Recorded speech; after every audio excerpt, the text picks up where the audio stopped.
Hey, good morning, everyone. Welcome back to another edition of the show. It is episode 335, October 3rd, 2022. We're into fall, and it's wrestling season. I guess wrestling season kind of never ends, though.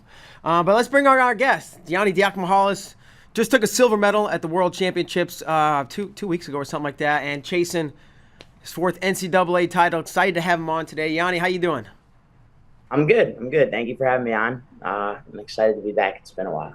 Yeah, for sure. Excited to have you here and talk through and watch some wrestling. I just want to say congrats on the Worlds. I'm sure it's one step below what you wanted, but man, I was telling you a second ago, I went back and watched those matches. I think all of them, or most of them last night. Really impressed with your wrestling. Man, your fakes, you're getting people biting, fake and go, just re-attacks, just straight on attacks, just really... the best I've ever seen you wrestle, and I feel like I've seen you do a lot of good things, but not by far, maybe, but definitely the best I've ever seen you wrestle. Just wondering how you felt about. Obviously, you wanted to do one role better, but how do you feel about the way that you did wrestle and through all the matches? No, I mean, I definitely think that that was the best version of myself that I put out there. Obviously there were things that I could have done better, but for the skill level that I was working with and, just the version of myself that I had, that was the best I think I could have wrestled. My coaches did a really good job preparing me. I was coming off, a not great performance in Tunisia, and they were like, listen, don't worry. We're not peaking for this. We're going to get you ready for the World Championships. So just trust us. And, it was tough, right? Kind of accepting that, but I feel like when I was wrestling at the Worlds, I felt really good. I felt like my wrestling was good. So, I 100% should have trusted them and do trust them with that kind of stuff. Before having that conversation, how'd you feel coming out of Tunisia? I just wasn't happy with how I wrestled. And I felt like I felt this really urgent need to make a lot of changes. And I was like, well, I have 6 weeks. It's a lot of time, but it's also not really a lot of time, so let's get on this right away. And they're like, pump the brakes, it's going to be fine. You don't need to overreact to one bad day of wrestling that we understood wasn't going to be your best wrestling. We knew that coming in. We just wanted you to get some matches in between Final X and the Worlds. Don't worry about it. We know what you need to work on. Let's address it and move on. Get ready for Worlds. Yeah, like not your best performance in Tunisia, and then you almost like the sky is falling. I got to make all these changes, right? Like maybe in your head, at least for a moment. Has that been the case before when maybe you've lost or not performed the way you wanted to, and you're like, oh, I got to make all these changes, when in reality maybe you're like not that far off at all, or just a bad day, or not peaked? Yeah, I mean, historically, I've done my best wrestling after losing, and I think it's a combination of that feeling of urgency, like I need to change right now. And, kind of what you're describing, where it's like, well, maybe I wasn't prepared and trained the best way for that. And then we're ramping up into something better. So it's probably a little bit of both, but historically, after losing, I usually make a little jump, whether it's a training thing or a internal thing. So not the worst time for that to happen. Well, that's funny you said a training thing and internal thing, because that's what I was going to ask, right? And maybe it's a combination of both. What's the difference in maybe the days and weeks before Tunisia, and the days or weeks before a World Championships? And I mean physically and mentally, right? I'm guessing the practices aren't as hard, but I don't know what you do to get your mind right before either, or if there is much of a difference. Yeah, I mean, I was training, pretty hard up to, a couple of days before I competed in Tunisia. Not crazy. Like once we're in there, we're in Tunisia, it's different, right? But the 2 weeks before that, I was still training hard, lifting hard, conditioning, stuff like that, which is, we were pulling back a little bit, but not the same way that we did for the World Championships. After Tunisia, we had a full adjustment to my training cycle centered around the World Championship. We really dialed in on my workouts and made them very focused. So it's just there were definitely some training factors that played into it, but on the flip side, I think that I had been wrestling well, and I had lost to the Armenian in the World Championships, and we had made the adjustments to wrestle guys like that. But if you look at the world right now, there's this really common trend of guys like wrestling from underhook for push outs or just trying to push a guy out. If you look at, when Rashidov lost at Russian Nationals, he got to the leg 3 times. The guy just forced him down to a push out, and the other guy pushed him out 3 times. No wrestling moves, just like double inside tie headbutt, push him off the mat. So that kind of happened to me. If you look at my match in Tunisia, the guy I spent 4 minutes of a 6-minute match in underhook against that Indian wrestler. So that was kind of like the next thing that we had to address, and we knew it was an issue. Like I had been underhooked by Henderson in Final X, but I don't think maybe we realized how glaring of a hole it was. So that was kind of the big thing that we worked on leading into the World Championships, and obviously still needs to get worked on, right? Because of what happened against the Iranian, but it's a step in the right direction. Sure. Do you watch and pay attention to these trends pretty closely? Like you're talking about the underhook, and do you watch a lot of wrestling to be, I don't know if I'm entertained, but more so to see the trends that are happening across the board? You know, it's kind of like a combination of things. Obviously, Mike and Frank are watching stuff. My dad's watching stuff and calling me every day. Hey, I've been watching this. You should look at this. So I get a lot of information. Even, at the national team camps, Bill Zadek made a point, to me at least, to be like, listen, you got to be able to get in there and hand fight a guy, not get hooked, not get tied up. You got to get in there and hand fight, or you got to be mobile. But so, it was coming from a lot of different people, but the general message was like, listen, guys are going to be looking to tie you up and walk you off the mat. You need to either get in there and engage with them and fight back with that, or you need to create enough motion and create enough threat that they feel like they don't want to put their hands on you so freely. Okay. And I feel like, and maybe I'm wrong, but I feel like I mean, you definitely did. You're shooting a lot, and maybe even more so than, and you're a shooter, but I feel like even more so than general. And maybe in the past you relied on or you had to rely, one or the other, on your defense and your ability to get out of precarious situations. But this time just felt like you were like much more offensive and shot minded. Is that fair? You took a lot of shots.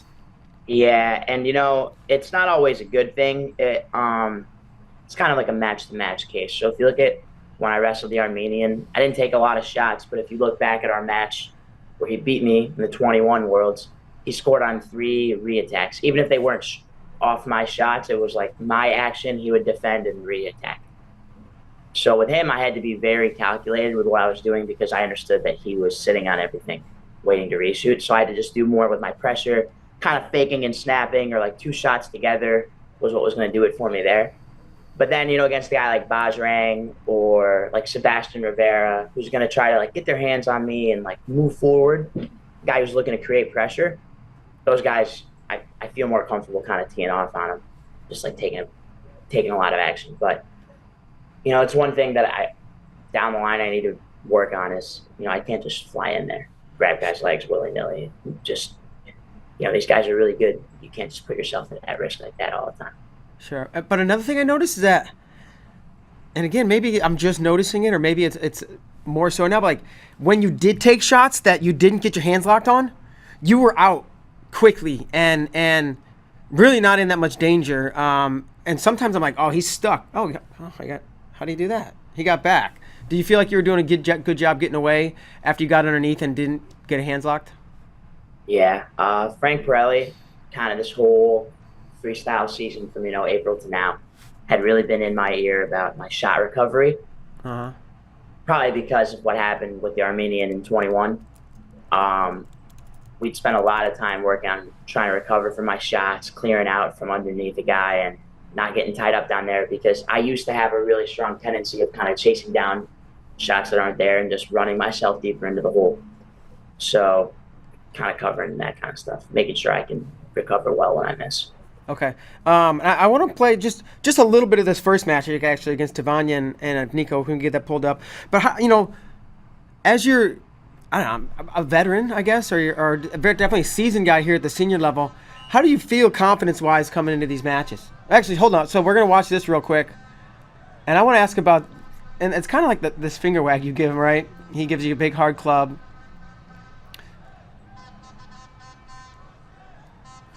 I think this is right after the finger wag. Oh shoot! Can we go back? Can we pull it back? That's my bad, Nico.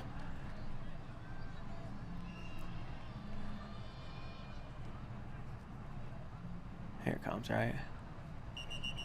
It's really just that right by itself, which it was funny, right? But like, does first year senior level Yianni have the, I don't know if confidence is the right word, swagger might be a better word, but does he have the, he finger wagged me last year when I slapped hard and he finger wagged me. And I was like, dude, we've been doing this the whole match. You're going to finger wag me now? So it was like a joke to myself, kind of like, all right, if you're going to get mad about me hitting you, then I'm going to finger wag you when the ref stops us from now on. Make it seem like whatever. I don't know. It's just like stupid stuff, but it's just like little small victories. Even if they don't mean anything, they're kind of just, in hindsight, it's funny to me. But, well, that's kind of my point. I think it does mean something. You know, that even just the confidence to do that. And I guess he did it to you before, so it's a little bit different. But to me, that like says something. Extra. Yeah, it's not. I wouldn't have done that last year. I would have been like, just gone back. But you gotta do, Yeah, I've always felt like if you don't believe in yourself, then like who's going to, right? So it's little stuff like that. Yeah, and that seems like and that's I guess that's the point I was getting to is I saw a little bit more confidence or a little bit swagger or a little bit of something just from that. And I was like, wow, it was such a small thing, but I'm like, actually that's a big thing, wherever that's coming from inside his head. To me, or at least that's how I interpreted it. Yeah, no, I mean, that's a funny thing that you caught. It was just, I don't want to overlook into it, but he definitely finger wagged me last year, and I remember being so irritated by that and being like, what are you finger wagging me for? So then as soon as the ref stopped, I'm like, oh, I'm going to get it back. It was kind of just like a funny thing, but, it's little things like that. Kind of like tell him like, hey, I'm here to go. I'm here to party. So a little, maybe mental warfare, maybe not, but just a tiny little edge. So good for you, man. Okay, now let's move on to, I think it was the quarterfinals. You wrestled Bajrang. I just want to watch. This was a really fun match. So we're just going to let this one rip, Nico, whenever you have it queued up, and you can kind of talk us through it all you want. First of all, do you hear all this? Is it impossible not to hear? I mean, the Iranians wrestle next door, and it's loud as crap, and the horns and all that. Like, you can hear it when you're walking up to the stage. Does it go blank, or are you aware of it during the match? No, I hear the horns. Right up to the start of the match, I'm hearing the horns. Every break in the accents, all I hear is Mike's voice from the corner and horns. But it kind of turns into like background audio almost because it's like so much louder than everything else that it's just like background sound of the stadium. And then I hear Mike kind of yelling at me from the corner. So, it's fun. I like it. I like those big, loud, hostile environments. I like that they're rooting against me the whole time. Like when I was wrestling Tavanian, they're like blowing their horns and going like Vazgen, which is like his first name. Okay. Like they're rooting against me from round one. That stuff is fun to me. I like it. It's fun. All right. Well, cool. An early score in the first minute. Obviously you wrestled Bajrang at Beat the Streets. You guys have trained together at maybe multiple occasions.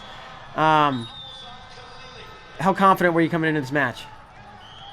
I felt good about it. I knew Bajrang was going to come hard. He's going to wrestle hard. He's going to be ready to go. And obviously, I kind of had an idea of what I needed to do because we had wrestled before. But I understood, if I'm going to wrestle Bajrang, he's going to be in great shape. He's going to push the pace, and I'm going to have to be ready to wrestle really hard and kind of turn that pace back on if I want to wrestle the way that I need to. Yeah. Just lights out performance. Thank you. Yeah, I mean, he creates a lot of forward pressure. Like one thing that I think a lot of people like, he's pretty popular. I feel like, especially among our Americans, for wrestlers that aren't American. Sure. I feel like it's because he gets after it. I mean, he really pushes hard, and he's just trying to score the whole time, which I really appreciate. Another thing I noticed is when you were getting to a leg, you were able to run into a guy, it seems like, oh my gosh, he's being reckless and he's going to lose his balance, but you somehow kept your hips so close to guys as you were, you'd run guys from the center to the edge. Again, it looked reckless, but it's like, oh gosh, he actually has control of that leg. or of Yeah, himself? I think you gotta kind of know your audience, right? So a guy like Bajrang, he's got really heavy hips, and he'll get tricky on the edge, but he's not the kind of guy who is gonna bait you into something. And I think in general with the senior level guys, if you shoot and just keep driving through the position and keep attacking them, it's going to favor you more than trying to squeeze the leg and kind of bring your chest down to hold on to that. I think sometimes can be risky. So I just understood that if I felt like I was starting to lose control or he's starting to get his hips away, I got to really get moving my feet. It was a big thing that Coach Zadek talked to me about during the summer. It was like, you got to keep your feet moving when you're wrestling. Sure. Um, how much can you take? You get to work with Coach Zadek at, I don't know, 3 camps, maybe 4 camps, and Russell and Yeah. everybody else. You know, and he's splitting his time between you and 9 other guys, right? But obviously, he said something that made sense, and you brought it up. How much can you take from a coach like that, right? And it's no knock on him. It's just the reality of the situation. Yeah. I mean, obviously, there's not a lot of time, but the biggest thing is, what Coach Zadek does really well is he's looking at kind of the big picture, right? So he'll talk about, like we were talking about trends of guys trying to push people out all Yep. year. Mm-hmm. He's the kind of guy who would be like, all right, this many guys are scoring from underhook. We really need to be able to defend underhook. Or this many guys are scoring on a gut wrench. We got to make sure our gut wrench defense is on point. So, I try to really pay attention when he talks because more or less what he's saying a lot of times is a reflection of what is going on in the world of wrestling, Mm-hmm. right? So, he's got a lot of really good insight, obviously, as a technician, but even more valuable, I think, is he's really paying attention to what the field does. You know what I mean? And maybe they're not always directly pertaining to my field, but, 9 times out of 10, it's going to be something that's going to be really beneficial for me. So I Yeah. just try to really absorb that information. We're only there for, 4 weeks total out of the whole year. So I really try to take that in while I can. Yeah. That's great. That's you got your specific coach who's coaching you in a very specific manner, and then a guy looking at the bigger picture across the world. It's like a great combination. Yeah, yeah. Well, I feel like with my coaches too, like they're looking at that big picture, but it's a lot more of how it's going to pertain to me. Like, what am I doing? Where can I improve? It's a lot more, self-centered. Whereas with Bill, especially because it's 10. There's 10 guys on the team. He's kind of looking at, well, this is what guys are doing. I'm going to let you guys kind of individually talk about how you want to address it, and then him and Joe are there as like resources to help us. Yeah. Again, like something I didn't mention earlier, and well, there's another example of just running, and maybe you didn't quite get the push out, but you never really lost control. Maybe you're gonna score here. Is that the But chest strap? but when you got to that, the timing, right, the fakes, and I guess that goes along with your fakes, is like your timing was phenomenal. Just like your speed with your timing was like, wow, he's just getting to these legs like right as they're stepping. Yeah, thank you. I think for a really long time we had been building my footwork because I used to have really bad footwork. I used to move slow. I was never really, quick on my feet like that. And I think, this past year we kind of worked on creating motion, but more or less, every time I do something, my feet are set to go. So any fake or any snap, anything, I got to be ready to get in there for a shot, snap. Basically at any time I need to be ready for anything. So we spent a lot of time having my feet set, ready to rock for any position. So that kind of, I think, came together in this match as well. Do you do that when you're working on footwork? Are you doing it slow at first? Like, okay, this is exactly where I need to set my feet and like get repetitions in, or are you just kind of like talking it through, understanding it, and like sparring around with it? I think something like how you move out of a fake or out of a snap or out of a shot is stuff that you learn pretty young. Like, the concept of faking, shooting, and snapping are not these high level, really new things. I think it's just it's a discipline thing where, sometimes I'm letting my feet get out of position or I'm letting my hands get out of position for whatever reason. So it was just like, hey, don't do that. You know what I mean? It wasn't like there was this big grand adjustment as much as it was like, Mike and Frank in my ear every time I did something wrong. Like, hey, don't do that. Hey, do this. Hey, you should be doing that. And it's just little things like that, but they're good mental cues just to make sure I'm doing it right, you know? Yeah, absolutely. Um, we can scrub forward just a little bit here, Nico, through this challenge. And get ourselves back to some action because I think this is no. You can keep playing it. You can just move, just fast forward a little bit. There you go. And then you can put that back on the screen. We'll watch the rest of the match. We still got 2:15 to go here. Yeah, here I get a little shot happy in this. A little shot happy. Yeah. Like a 7-0. Are you thinking tech? Are you know? Yeah. When it got to 7-0, I was like, well, I was like, it was so close, you know what I mean? And the problem, not the problem, it's a good problem. But the problem was I was getting to his leg so much that I kind of, and this is a bad thing, I just kind of let caution go to the wind and started flying in there. And you can see it because some of these shots are not great. They're bad.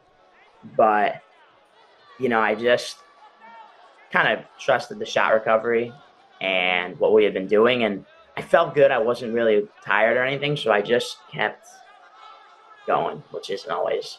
So sometimes, you know, got to have that. We were talking about discipline with the fakes and the hand motion and stuff. Yep. Got to be disciplined in these situations to just take two really good attacks, get a takedown and push out and cut it. You know what I mean? Yeah. Like those, kind of reaching. Yeah, I'm just flying in there and then kind of clearing out for whatever reason. And you can see during one of these breaks, Mike kind of yells something to me, and I sit there and look at him for a second and come back. And he's literally like, dude, just relax. You don't have to tackle. Yeah. He's like, you can do anything, just got to relax. I was like, okay. Back in there, you know, go back to it. Yeah. That's crazy that you can hear Mike's voice. I think all those points and I'm everything. listening for it a little bit. Yeah. Because there's no way he's louder than everything else going on out there, you know? Right. But like during the breaks in the action, it feels like he might as well be standing right next to me. It's so clear. Uh-huh. So, yeah. Huge win. That had to feel good. As far as like in the corner, and you know, I don't know how if this is like stuff you don't want to talk about or stuff you do. What kind of things does he tell you? Is it technical? Is it more encouraging? Is it a combination or tactical? I guess that kind of similar to technical, but not necessarily. You know, it's a match to match kind of thing. What he's saying to the corner, to me, in the corner during this match might be different than the Armenian compared to what he said during my match with the Iranian. So it's kind of situational, you know. I mean, sometimes it's like, hey, you gotta do this, versus, hey, you're wrestling really well, keep doing this. It's always a kind of a technical and a tactical thing. It's just kind of the way he spins it. Yeah. Yes. Is there a need or not for you, or maybe in the past, for you to say, this is how I like to be cornered? Or does Mike do his thing and you like the way he does it, right? Some guys are like loud and intense and in your face.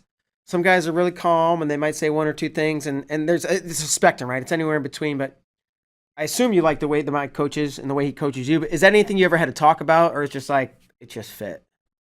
You know, there was some trial and error for sure, but I mean, he's been coaching me now for almost 6 years, and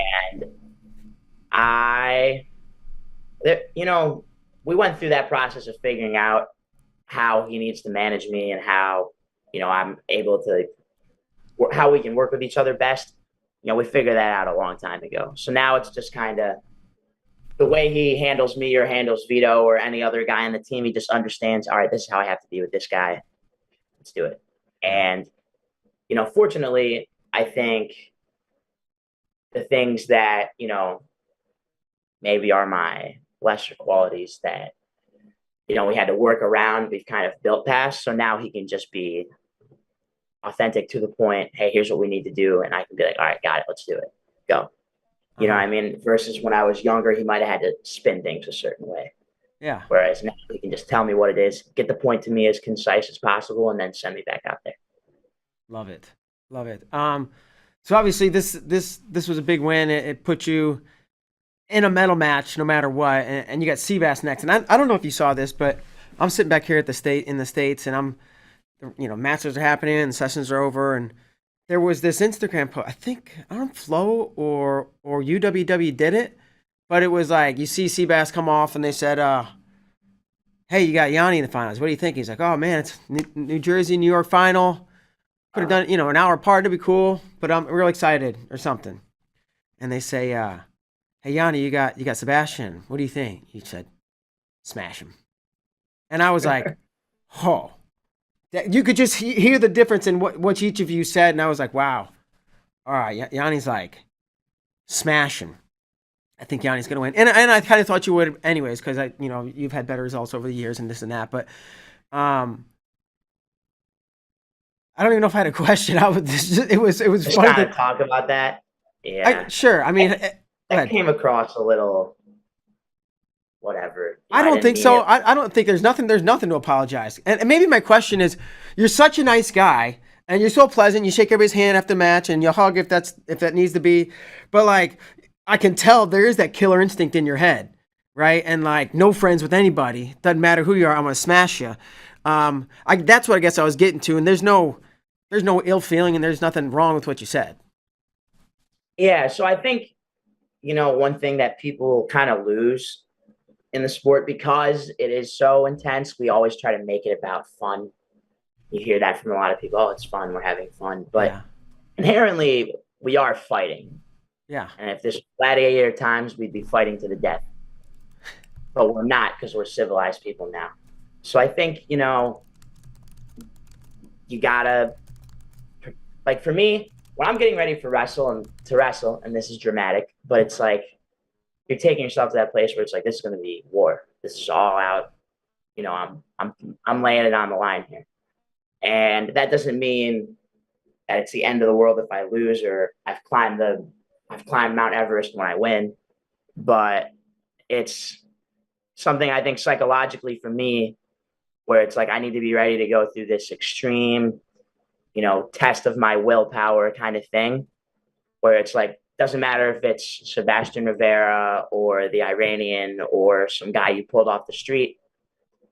When I get on that line, it's like I'm ready to put it all out there and pour my whole heart and soul into the next 6 minutes of action.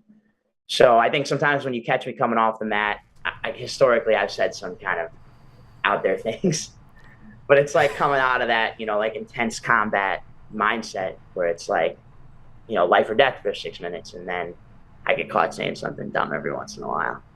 Well, again, I don't think it was dumb, and I don't think there's anything to apologize. Right? You're like being yourself, and I think it's extremely pure and like Yeah, it's raw. So yeah, and like it's kind of just that's how I feel. I mean, you catch me coming off, and it's like, all right, who's the next guy? I gotta go get him. yeah, Go kill that guy.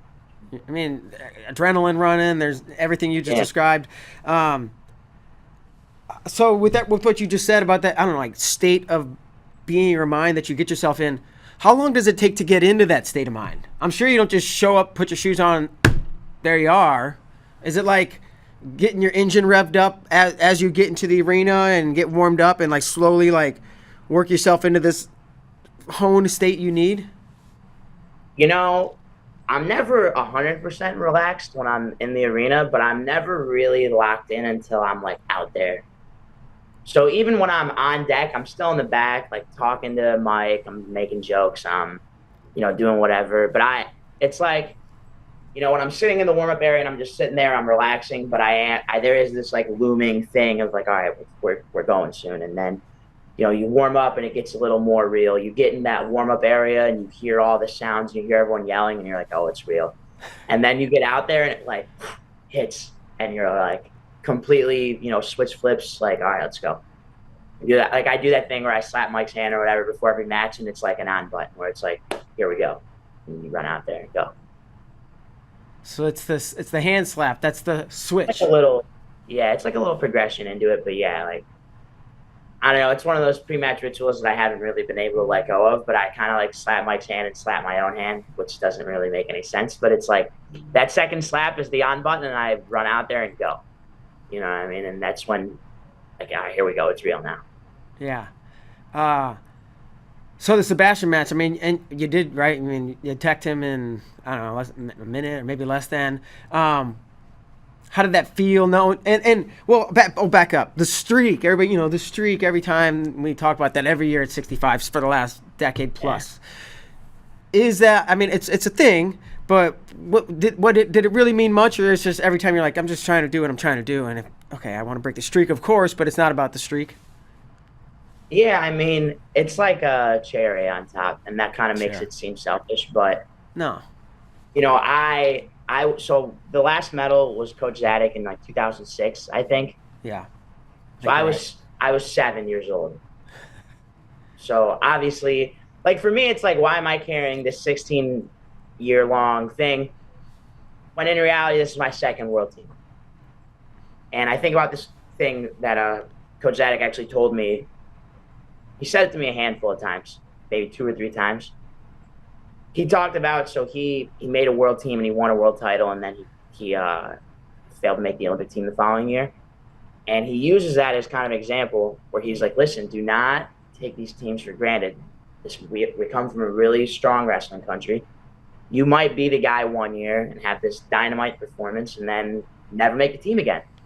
He's like, so you got to really take these to heart and make the most of them while you have them. So it was kind of like in the moment, I'm not thinking about what happens after this or what has happened leading up to it. It's just like, let's get this match done and move on.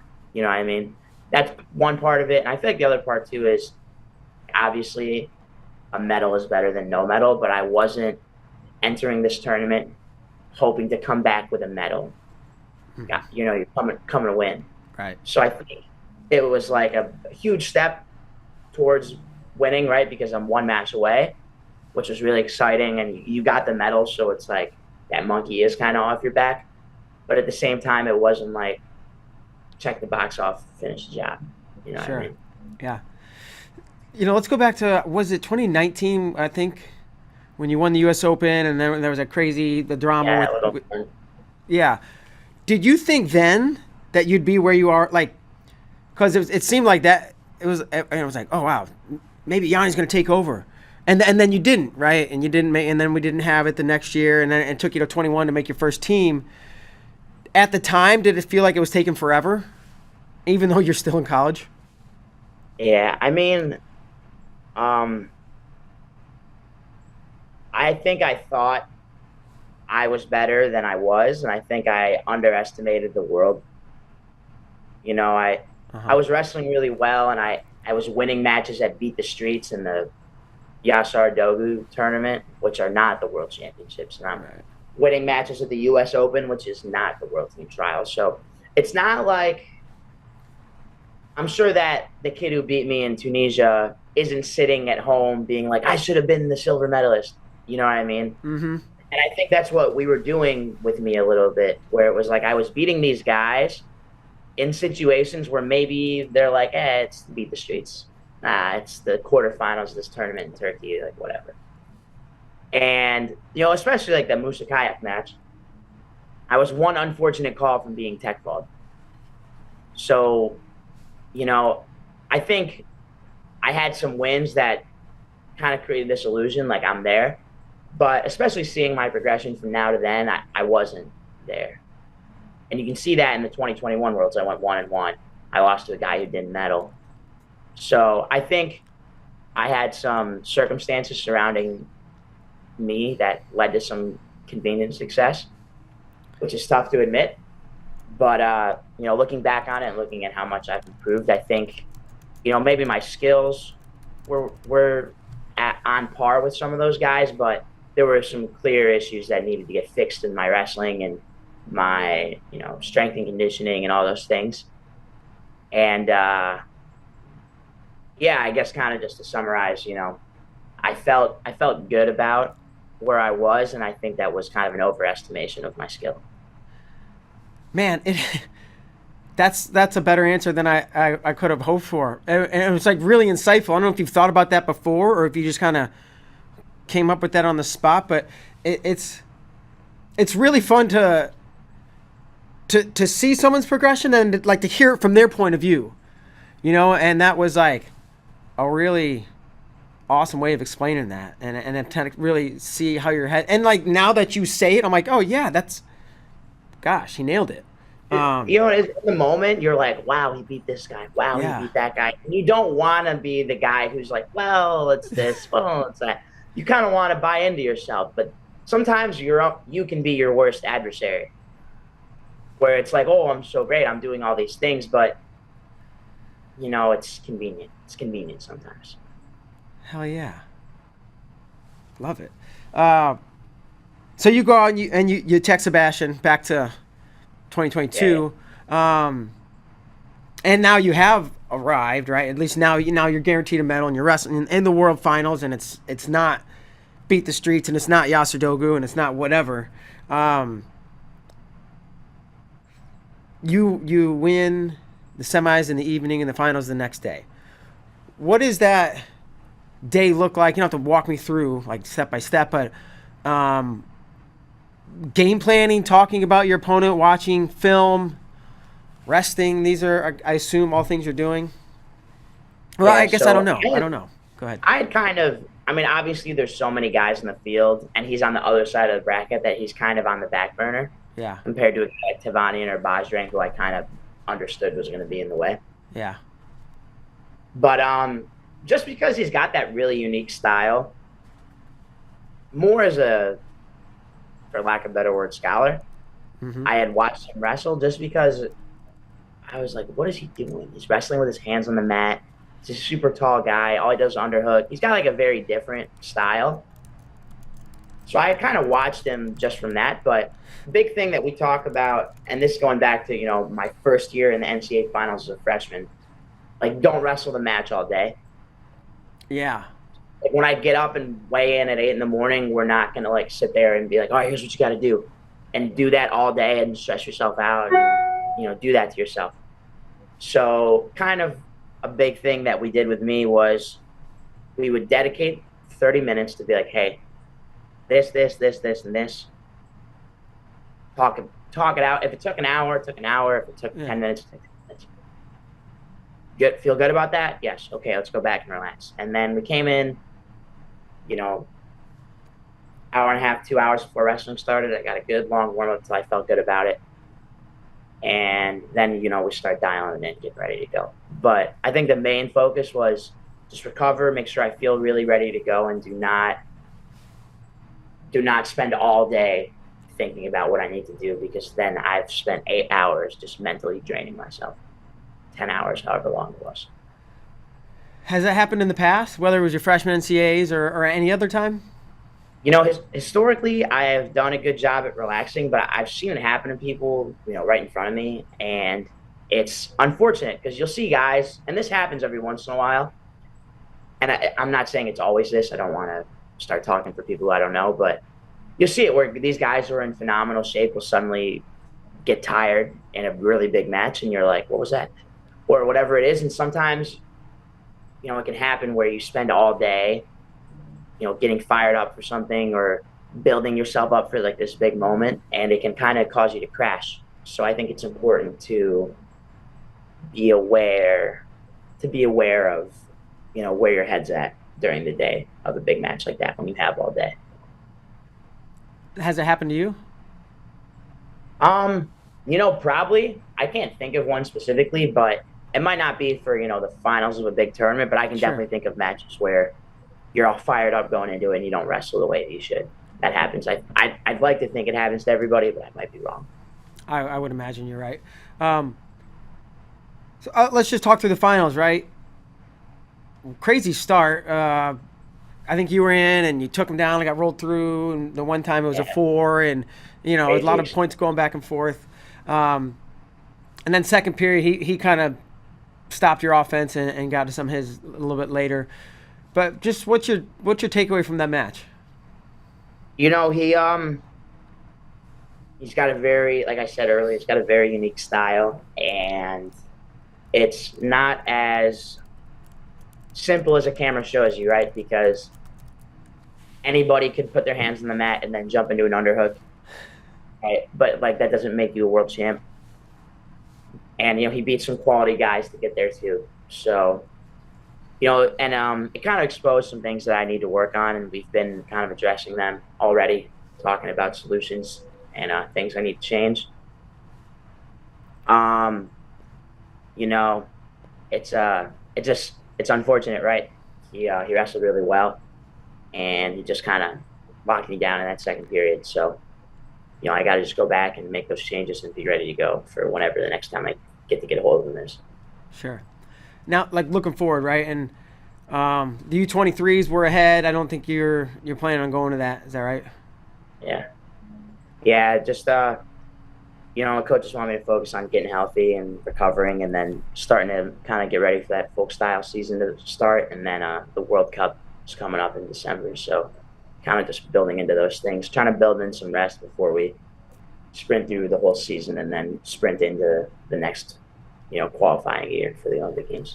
Yeah, and I mean it's like it's almost like nothing's foregone, right? And there's no guarantees you're gonna win number four, but it almost seems like you're thinking more ahead to the next Worlds or Olympics than tying down number four. Even I You mean, know, I don't know if that's yeah, fair. yeah. I don't want this to come off as like counting my chickens before they hatch, but people talk about that like folk style, freestyle balance, and you know, I think if I prepare to be the best wrestler in the world, it will help me be the best wrestler in the NCAA. And obviously the college guys, they're very good. They're very skilled. They're doing stuff at the senior level already.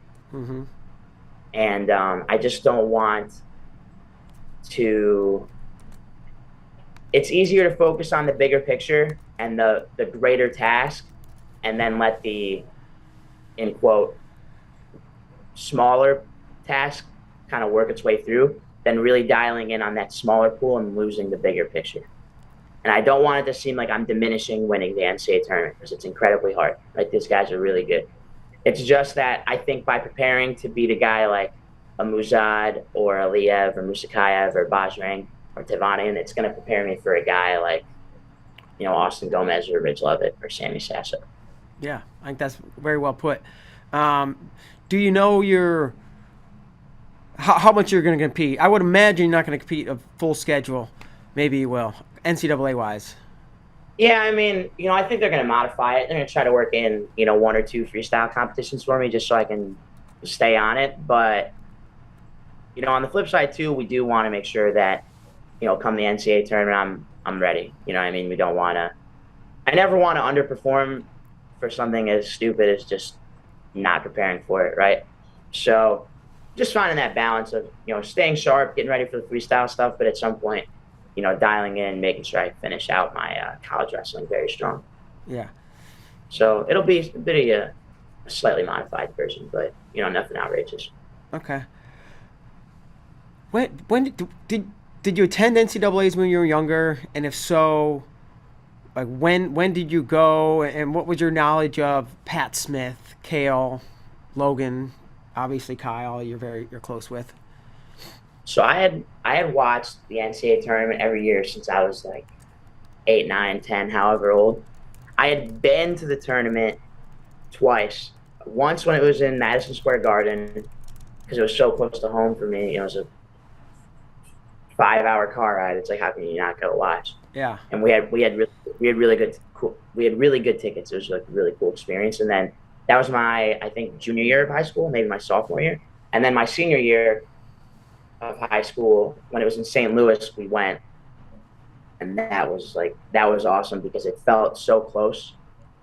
Like I was like, man, 1 year from now, I could be doing this, and it was really exciting. But I remember being a kid, and we'd have like all my friends over, and we'd do like a pick and pool Uh for the huh. NCAA tournament. We'd like pick our champs going into the tournament, and then we'd get half of them wrong because we just pick guys that we liked, and then we'd like redo it before the finals and like pick our actual champs. But it's just one of those things. It's such a deep thing in wrestling culture that it's like every wrestling fan loves in America loves the NCAA tournament. I mean, it's such a fun. It's a great spectacle that we've been able to put together in wrestling, and it's a really cool and exciting thing that we have. So for me growing up, that was like a huge thing in my life. When was winning four a goal coming into college? Was it a goal before then, or was it 1 year at a time? And here we are knocking on the doorstep of number four. I don't know exactly. I know when I was 7, it was not like 4-time NCAA champ, world champ, Right. Olympic champ. But when I entered college my freshman year, that was already clearly the goal. Like Mike sat me down. I've told this story like 100 times, but he sat me down at some point at the start of our preseason. And we have this classic conversation where he's like, "Listen, you're the most skilled guy in the weight. If it was a skills contest, you'd win today." He's like, "But it's not, and you need to get tougher. You need to get stronger. You need to get in better shape. You need to completely change the shell holding the skills." And I was like, "Okay." And he's like, "Otherwise, if we wrestled the tournament today, you'd probably take 6th, 7th, right? So there's some ground we need to make up." But what was great was he wasn't kidding. Yeah. I had some kind of crazy conditioning, strength challenge, mental task every single day that whole year. And when the tournament came, all those things were challenged, and it was like poetic how everything came to line up where it was like, oh, this is just like when Mike had me do this. And you know what I mean? And it all lined up really well for me. So, that year especially felt like 100% a product of the system at Cornell kind of came together and worked for me. But, kind of going back to the original question, I don't know when something like winning four came on my radar. It was sometime in high school, probably. I think, one thing my dad always talked to me about was kind of you want to make your aspirations so high that they're probably unattainable because you'll show yourself how far you actually could have gone. So I think whenever I was old enough to understand what that really meant was kind of when that kind of stuff came on my radar. Do you or have you ever done visualizations or watch yourself win a fourth title, whether it was in high school when it first came on your radar or since? You know, those kind of things like kind of slip into your head, but ironically, I try to push them out more because it's kind of to me the same thing as counting your chickens before they hatch, where I don't want to I don't want to make it seem like I already have it. And that's what this whole year is going to be about is people telling me, what's it going to be like when you win four? What's it going to be like? What are you going to do after what, what I mean? And that's how the mighty fall. It's pride comes before the fall. And I just want to make it about improving, being ready. And I think that's kind of going back to a couple of things we had talked about earlier with getting ready for the world championships is it doesn't make the NCAA tournament anything more than it was my freshman, sophomore, junior year. It's the NCAA tournament. It's very tough. I'm not winning my fourth. I'm just winning another one. That's kind of how I'm looking at it. Sure. Well, it's going to be exciting. We're going to have a lot of a lot of people going to be watching, and I'm surely stoked. So you said you're wrestling on the World Cup, and I believe are you like eager to get a potential rematch with Iran? Oh yeah, yeah. That's the next big thing on my calendar. Obviously we have the Wisconsin duel before that, and Austin Gomez is tough, but like, I want that Iranian. So that's the next really big thing to me. Yeah, I want that. Even if I don't want this to sound like I'm not trying to win. Even if I don't win, I need to know that what we're going to be working on for the next 3 months is in the right direction because I want to get my hands on him and really see if that's what I need to be doing before I spend the whole year getting ready and wasting it. You're studying, and then you'll have a test in December, and you want to make sure you're studying the right stuff. Exactly. Awesome.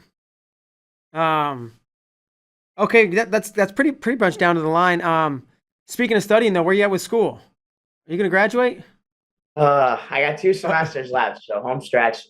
um, you know, it's like bittersweet because everyone, I mean, I'm sure everyone hears this. The college is the best years of your life, but it's a little different because I'm not leaving. So I'll be right here like next year when all the seniors at the end of the year when all the seniors do their like goodbye speech and tell everyone where they're going. I'm gonna be like, all right, guys, I'll see you in the fall. I'll still be here. Sure. So, it's the school obviously, I'm excited to graduate and kind of move on to the next part of my life, but I'm glad to know that, I'm not just packing up and leaving everyone like some people have to do. Yeah, yeah. That's life takes people different places. So yeah, I think that's gonna do it. I really appreciate, man. Every time we get to talk, I feel like I just love taking glimpses inside your brain, and hearing the things you said, and the convenient success. That was maybe one of the takeaways I had from this, where you're like beating these guys, but not at the world championships, and being your own worst. Yeah. Yeah. Well, it's So different because I feel like we care so much about every time we step on the line, we're ready. It's just that's not true. You're not at your best 100% of the time. When you beat those guys when they're at their best is when it's real to me. yeah. Well, it was pretty real just a couple weeks ago, and I hope you get a chance to, or have had a chance to enjoy the success. I know it's back to the grind, but we're gonna give you the final word, Yianni. Anything you might want to say before we let you move on with the rest of your day? No, thank you for having me on. I'm really excited for some big matches coming up, and thank you. All Let's right, go thanks so ahead. much. Yeah, have a great day, Yanni. All right. All right, folks, that's going to do it. Yanni D, always a treat to chat with and always very insightful. So we are going to pack it in and call it a day. We'll be back tomorrow with, he mentioned his name, Austin Gomez, on the show tomorrow. That's going to do it. We'll see you later. Thanks.